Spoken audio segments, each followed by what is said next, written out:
ماما مجھے بہت بھوک لگ رہی ہے، مجھے گرلڈ ٹماٹر کھانے ہیں۔ میں لرز کر رہ گئی کہ گھر میں اب بھاگنے کو دھول بھی نہ بچی تھی۔ اچھا میری دال میں کچھ کرتی ہوں۔ یوسف میرا 7 سالہ بیٹا، میرا لاڈلا، وہ میری نیم شبی کی مقبول دعا، جسے میں نے شادی کے 8 سال بعد بڑی منتوں مرادوں سے پایا تھا۔ میرے بھورے گنگریالے بالوں والا یوسف، واقعی یوسف ثانی۔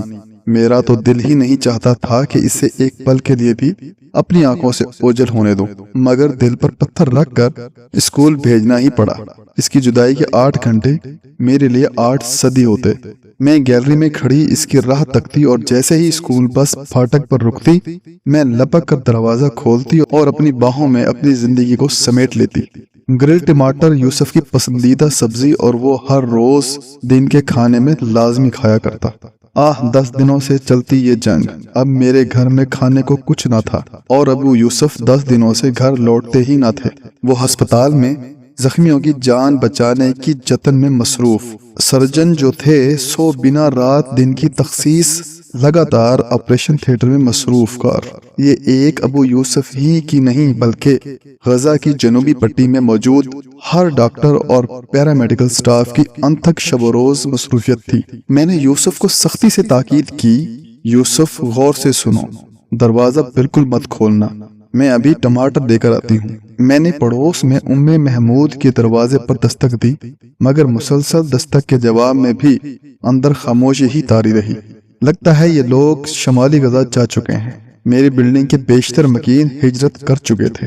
اب میں کیا کروں؟ میں نے پلٹ کر اپنے بند دروازے کو دیکھا۔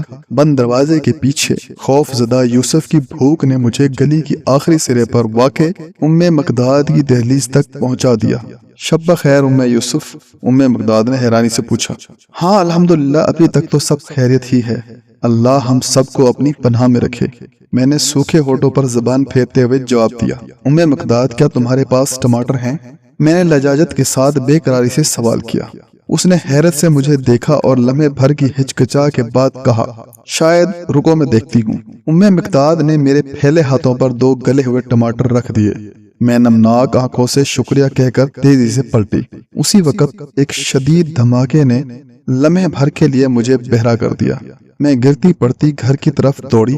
مٹی اور گرد و غبار کا ایسا شدید طوفان کہ سانس لینا محال۔ آسمان تک اٹھتا کالا دھواں میری زندگی اندھیری کر رہا تھا۔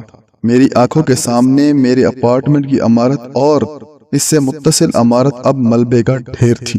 میں یوسف یوسف پکارتی ہوئی بے قراری سے ادھر ادھر دوڑتی رہی، جانے کس بند دروازے کے پیچھے میرا سہما ہوا یوسف تھا، مگر اب تو وہاں کسی دروازے کا وجود ہی نہ تھا۔ ملبے پر لوگوں کا، رضاکاروں کا ہجوم تھا۔ جانے کس نے مجھے ایمبولینس میں بٹھا دیا کہ زخمی سارے اسپتال روانہ کر دیے گئے ہیں۔ یوسف وہیں ہوگا۔ میں ہسپتال میں ہر جگہ جگہ یوسف کو کھوجتی پھری۔ دارالشفا کی دوسری منزل پر مجھے تھکے اور پس مردہ ابو یوسف مل گئے۔ انہیں دیکھ کر میں جیسے ڈہ گئی، میرے پیروں سے مانو جان ہی نکل گئی اور میں میرا یوسف پکارتی گرتی چلی گئی۔ ابو یوسف نے مجھے سہارا دیا۔ بلڈنگ کے مسمار ہونے کی خبر ان تک پہنچ چکی تھی۔ انہیں ہمارا یوسف زخمیوں میں نہیں ملا تھا۔ ابو یوسف نے مجھ سے کہا کہ تم یہیں بیٹھو، میں مردہ خانہ دیکھ کر آتا ہوں۔ ابو یوسف کا چہرہ ضبط سے سیاہ پڑ رہا تھا۔ جب میں نے انہیں لڑکھڑاتے ہوئے ادھر جاتے دیکھا تو اپنی ٹوٹی ہمت کو مجتمع کرتے ہوئے میں بھی ان کے پیچھے ہو لی۔ میرے دروازے تک پہنچنے سے پہلے ہی ابو یوسف اندر داخل ہو چکے تھے۔ میں دروازے کا بٹ تھامے وہیں ساکت کھڑی تھی، شاید دعا مانگنا بھی بھول چکی تھی۔ میرے دل کا خالی پن اور سناٹا مجھے انہونی کی خبر دے رہا تھا۔ اندر سے میں نے ابو یوسف کی دل دوز اللہ سنی اور میری بدترین خدشات پر مہر لگ گئی۔ میں اپنے یوسف کو آخری بار نہلانا اور اس کے خون میں تر بتر گنگریالے بالوں کو سنوارنا چاہتی تھی، مگر غزہ میں تو اب پینے کو بھی پانی میسر نہیں۔ ابو یوسف نے مجھے میرے یوسف کو آخری دیدار بھی کرنے نہیں دیا۔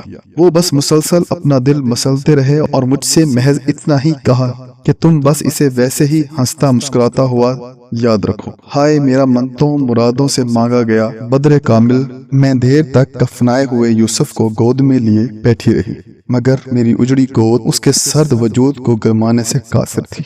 اچھا ہوا انہوں نے میرے یوسف کو اجتماعی قبر میں دفنایا ہے، بچہ ہے نا، اکیلے قبر میں ڈر جاتا۔